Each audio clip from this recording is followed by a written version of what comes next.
Seigneur soit avec vous. Évangile de Jésus-Christ selon saint Matthieu.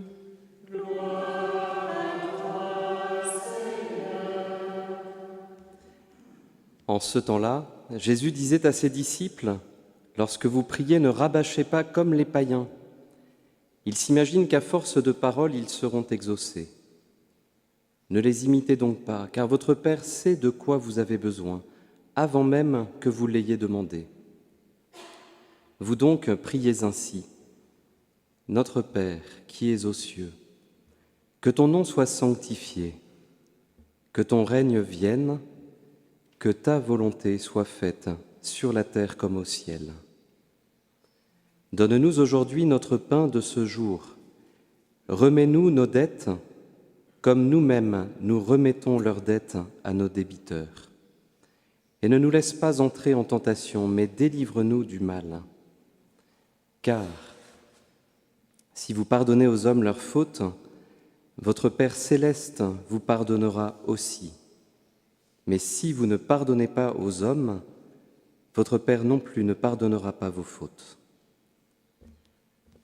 Acclamons la parole de Dieu.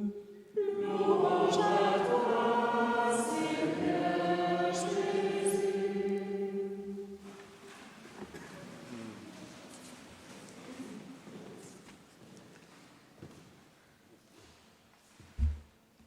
C'est extraordinaire la providence de Dieu, notamment à travers la liturgie et les textes qui nous sont donnés aujourd'hui. On l'a vu un petit peu hier avec Titouan, parce qu'au départ on se dit mais qu'est-ce que ça a à voir avec une première communion ?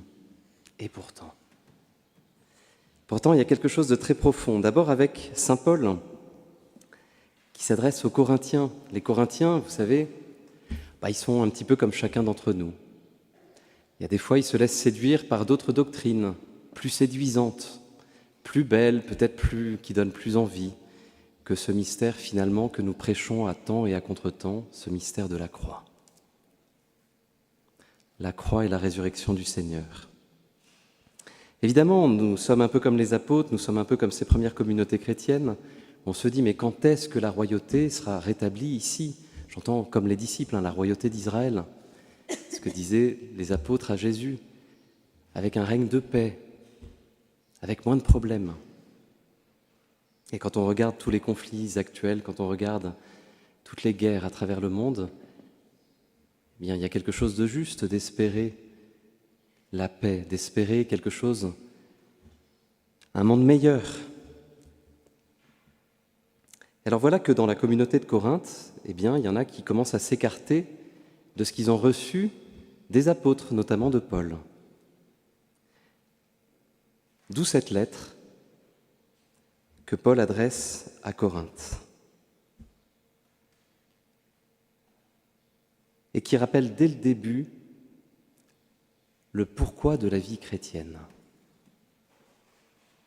Je vous ai unis au seul époux, vous êtes la Vierge pure que j'ai présentée au Christ.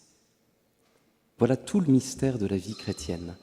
Ne faire qu'un avec Jésus-Christ. C'est une union conjugale, c'est une alliance que Jésus veut faire avec chacun d'entre nous. C'est l'alliance que Jésus veut faire aujourd'hui avec toi, Titouan, en se donnant complètement à toi, en venant en toi, en faisant de toi le temple de Dieu pour qu'il vienne demeurer en ton cœur. Et pourquoi cette alliance ? Eh bien, pour que nous soyons signes de quelque chose de grand, que nous soyons des témoins. Ça va être la vocation de tous les apôtres, mais c'est aussi notre vocation d'être témoins de cet amour pour le monde. Parce que quand on regarde tout ce qui se passe, eh bien, on se dit, où est Dieu ? Notamment tous ceux qui ne croient pas en lui, légitimement, ils se posent la question. Ils ont besoin de voir de leurs yeux quelque chose de différent. Quelque chose qui va à contre-courant de l'esprit du monde. Un autre esprit, l'esprit de Jésus. Et c'est quoi l'esprit de Jésus ? Eh bien, ici, nous le connaissons bien, puisque la Vierge Marie a demandé ce lieu pour qu'on vive de cet esprit, pour la conversion, la réconciliation, c'est-à-dire le pardon. Pour montrer que oui, Jésus nous a pardonné absolument tout. C'est ce que tu as vécu hier en recevant le sacrement de la réconciliation. Et c'est ce que nous sommes tous invités à faire ici, recevoir ce sacrement de la réconciliation, se laisser pardonner, voir que nous sommes pécheurs, voir que nous sommes, comme le dira saint Paul, les ennemis de Jésus, les ennemis de la croix. Nous laisser pardonner, pourquoi ? Eh bien pour porter ce pardon au monde. Plutôt que rajouter du mal au mal, de la souffrance à la souffrance, eh bien arrêter cette spirale en mettant de l'amour à temps et à contre-temps, en insérant le pardon, et c'est ce que nous dit Jésus dans cette magnifique prière du Notre Père, où il insiste sur ce pardon. Sinon, à quoi ça servirait ? Servirait, ouh là là, pourtant je me suis reposé, mais à quoi ça servirait de prêcher ça si on ne le vit pas ? Et donc il insiste sur ce pardon. Remets-nous nos dettes comme nous-mêmes nous remettons leurs dettes à nos débiteurs. Et pourtant on voit bien que ce n'est pas si évident. Combien de fois on entend « Mon Père, j'ai du mal à pardonner ». Et l'insistance de Jésus, car si vous pardonnez aux hommes leurs fautes, votre Père céleste vous pardonnera aussi. Évidemment, il n'y a aucune commune mesure entre ce qui blesse le cœur de Dieu et ce qui blesse le cœur de l'homme. Et donc si Dieu m'a pardonné, combien plus je suis invité à pardonner ? S'il m'a remis tous mes péchés, qu'il me donne la vie éternelle, combien plus nous pouvons peut-être remettre davantage un petit peu de pardon dans des choses souvent qui sont si futiles, si petites, et qui n'existeront plus quand nous ne serons plus là. Au cœur le pardon.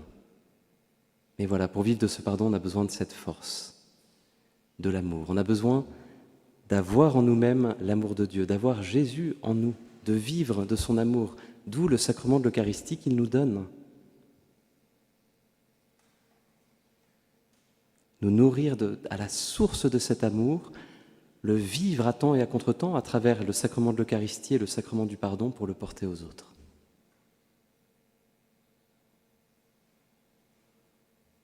Alors tu vois, Titouan, aujourd'hui, c'est une grande grâce que Jésus veut faire en toi.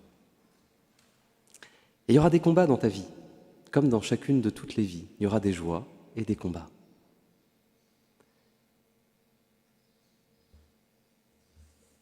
Une des tentations, c'est quand le combat devient grand, c'est de fuir. Fuir aussi la foi, parce qu'on se dit non, là j'y arrive pas.